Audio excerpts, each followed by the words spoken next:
Hello, my beautiful reader friends. It's Tiffany with an IE, as you can see.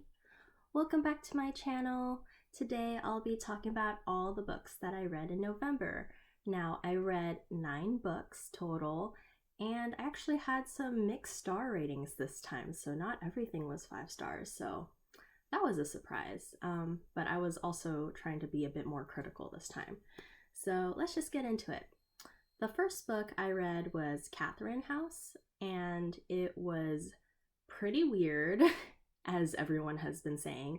I first heard about this book from Books and Lala's channel, and she actually picked this as one of her Literally Dead book club picks. And I was like really intrigued by it, and the cover was pretty.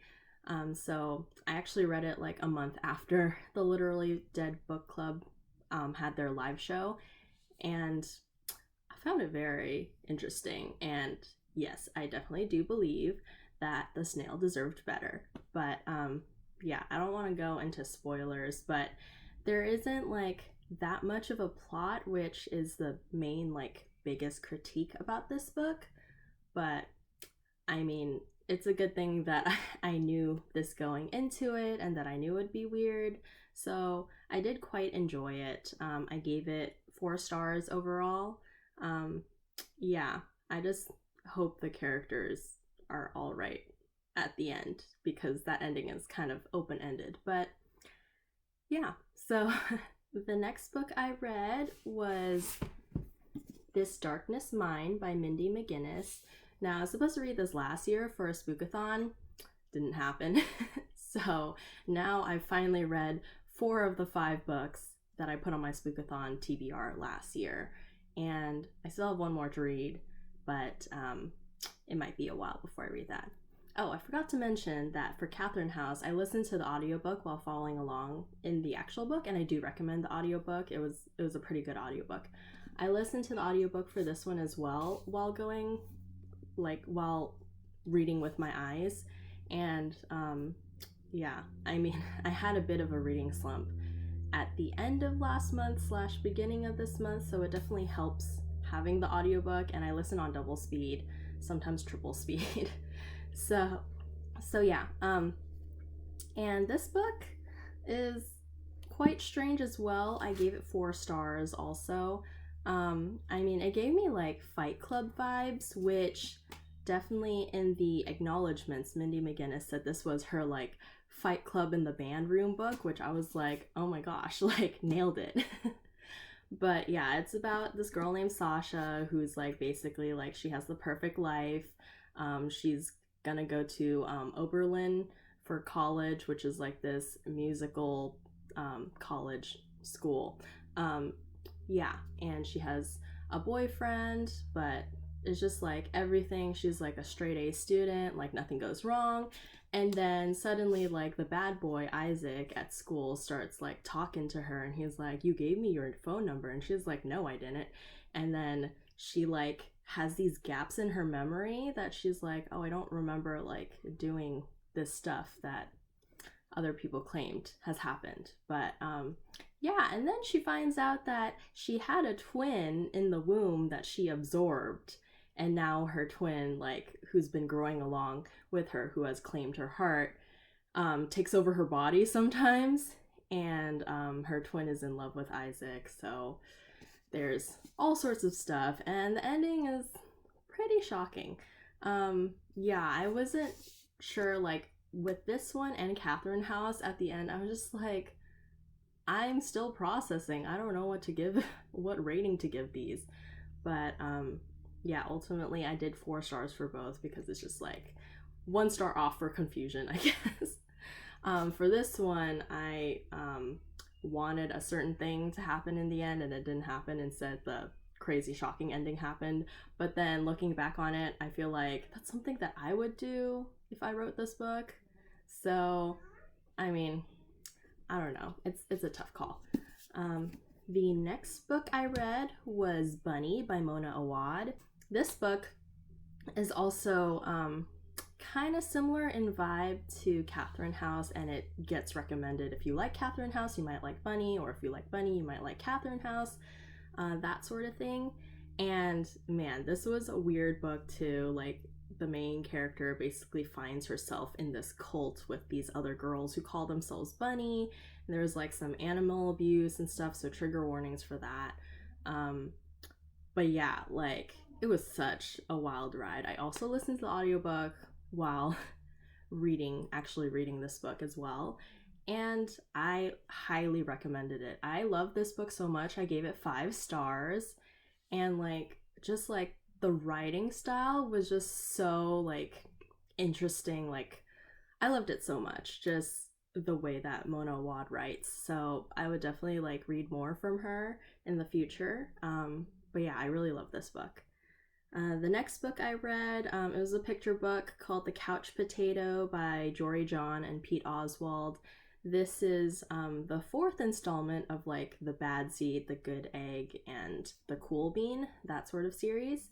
And it was really cute. Like, this couch potato was like, oh yeah, like, I'm a couch potato. I just like sit on this couch all day, and I have all these gadgets to control different things, so I never have to leave the couch. And I was just like, this is really cute, and I feel like this is a lot of us in 2020. So yeah, so I gave that 5 stars. I mean, picture books usually. The only picture book in the series that I didn't give 5 stars was The Bad Seed. I gave that 4 stars because I felt like that one had sort of an abrupt shift where he's like, I'm a bad seed.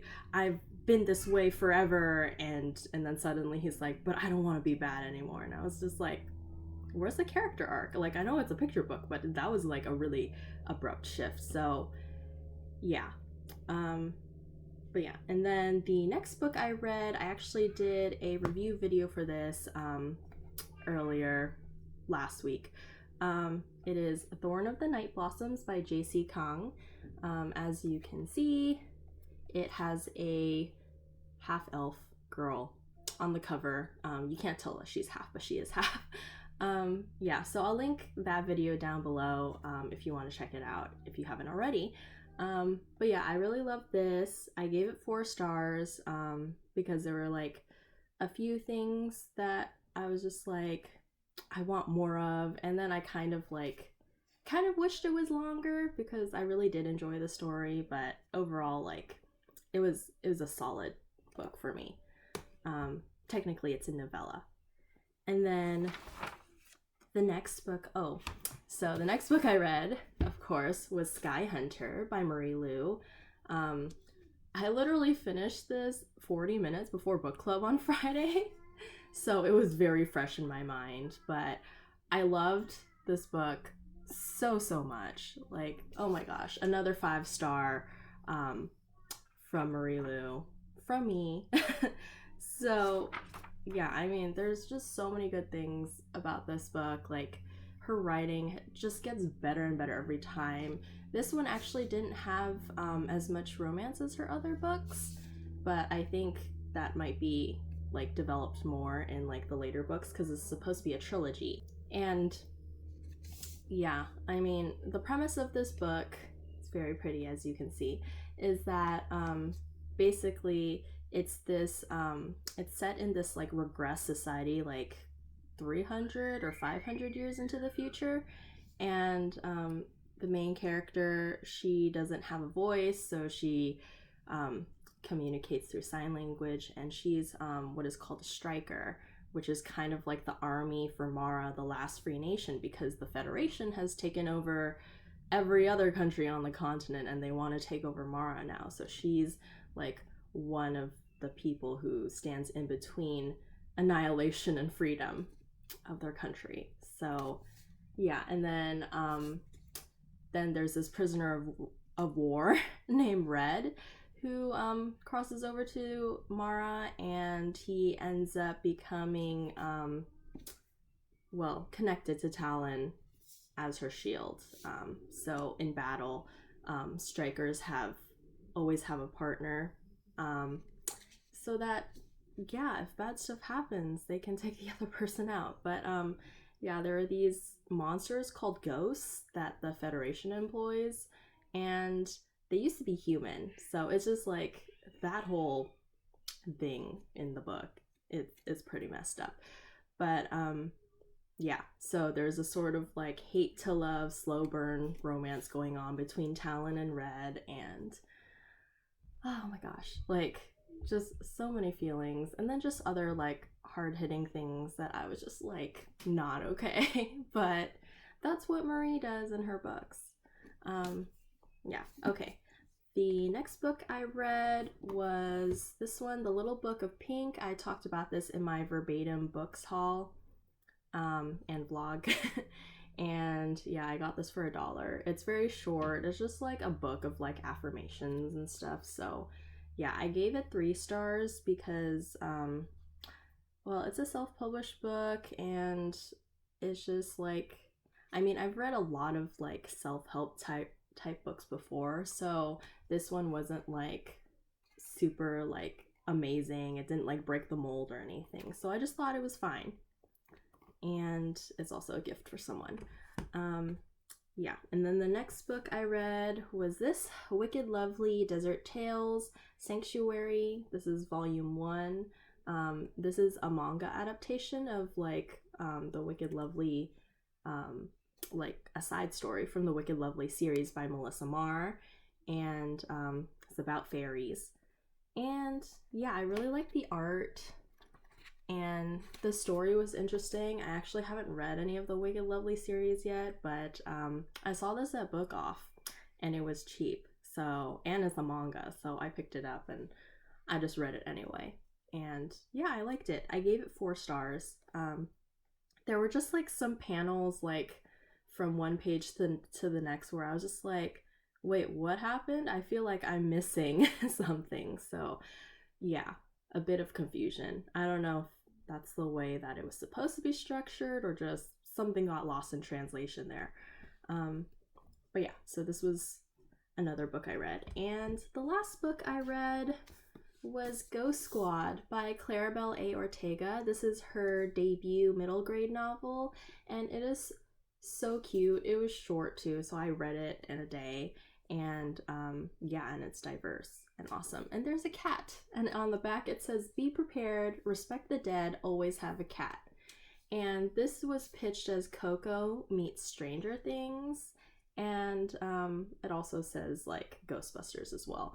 But yeah, this was such a fun book. Like there were like some funny jokes at the beginning, and it kind of talks a bit about like the Day of the Dead a little bit. But yeah, mostly like there's just so many good things in this book. You'll just have to read it.